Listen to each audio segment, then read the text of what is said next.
Meghan Markle, the Duchess of Sussex, found herself in yet another media firestorm after GB News host Mark Dolan launched a scathing critique of her live on air. Dolan's brutal honesty, though wrapped in dry British wit, cut straight to the core of what many critics have long claimed. Meghan's ongoing campaign to control her narrative is less about truth and more about calculated self-promotion. The former actress-turned-royal renegade has long painted herself as the victim of a hostile media and archaic monarchy. But Dolan's remarks have reignited public scrutiny, sparking fresh debates about whether Meghan's carefully crafted victimhood is masking a much more manipulative agenda. Dolan didn't mince words. He referred to Meghan as the greatest self-publicist since P.T. Barnum, accusing her of using victimhood as a brand and sympathy as a currency. These weren't offhand comments. They were delivered with the poise of someone who, like many in Britain, is tired of the Sussexes' endless contradictions. Dolan questioned why someone so allegedly traumatized by media intrusion continues to court press attention through Netflix deals, podcasts, and PR-friendly documentaries. His challenge wasn't just aimed at Meghan's authenticity, it was an indictment of the hypocrisy at the heart of her public persona. Meghan's reaction, as insiders claimed, was one of fury, seething, even. But can we blame her?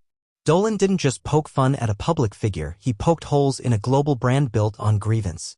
Ever since her departure from royal life in 2020, Meghan has positioned herself as a crusader against institutional racism, press abuse, and monarchy-based misogyny. Yet, she's simultaneously stepped into the limelight with remarkable eagerness, signing with top Hollywood agents, pursuing political aspirations, and reportedly eyeing a production empire. These moves don't signal a woman seeking peace, they reflect an ambition unbound by convention and, arguably, reality. Critics like Dolan argue that Meghan's story is riddled with inconsistencies. In her and Prince Harry's 2021 Oprah Winfrey interview, she claimed she was silenced, yet she had a global platform with one of the most powerful media moguls in the world. She claimed to have married Harry in a secret backyard ceremony before their public wedding, a claim the Archbishop of Canterbury later refuted. These aren't small details, they challenge the integrity of her entire narrative.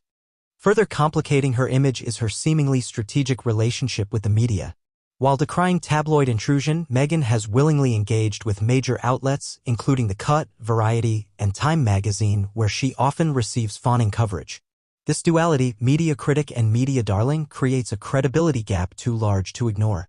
Dolan's attack wasn't just personal, it reflected the fatigue of a public confused by Meghan's contradictions and tired of being lectured by millionaires claiming oppression from luxury estates. There's also a growing sense that Meghan sees herself as untouchable, a sentiment her critics attribute to Hollywood entitlement rather than royal decorum. Her treatment of palace staff has come under fire, with former aides accusing her of bullying, allegations she has firmly denied, yet which were serious enough to prompt an internal Buckingham Palace investigation. While the findings were quietly buried, the silence did little to clear her name in the court of public opinion. Instead, it fed the perception of a woman who wields influence with little accountability. Perhaps the most damning indictment comes from within her own family. Her estrangement from her father, Thomas Markle, and half-siblings has played out across tabloid headlines. But many observers note a pattern of discarding those who no longer serve her image. Even her rift with the royal family, especially with Princess Catherine and King Charles, has been described as both self-inflicted and amplified for media attention. Dolan's televised scorn highlighted what some believe Meghan fears most: exposure not of her pain, but of her ambition. In the end, Mark Dolan's monologue didn't say anything that hasn't been whispered in political offices, media newsrooms, or palace halls.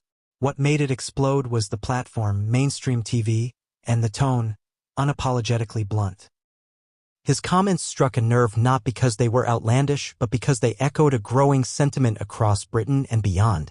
For many, Meghan Markle is not a symbol of resilience but a cautionary tale of how fame, when filtered through unchecked ambition, can quickly morph into farce. Meghan may continue to market herself as a misunderstood change-maker, but the tide appears to be turning. With commentators like Dolan willing to speak unfiltered truths, the public is beginning to ask harder questions, not just about her past, but about her future motives.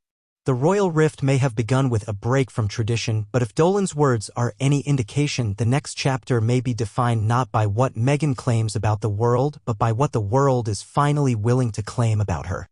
The unraveling of Meghan Markle's carefully constructed image signals a pivotal moment, not only for her personal brand but for the broader narrative she's tried to control.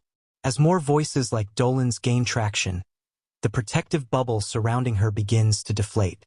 The days of unchecked sympathy and media absolution are fading, replaced by a sharper lens aimed at her inconsistencies and contradictions. While Meghan and Harry continue to frame themselves as victims of an oppressive system, many are now questioning how two individuals with multimillion-dollar deals, global platforms, and elite connections can continue to play the underdog card.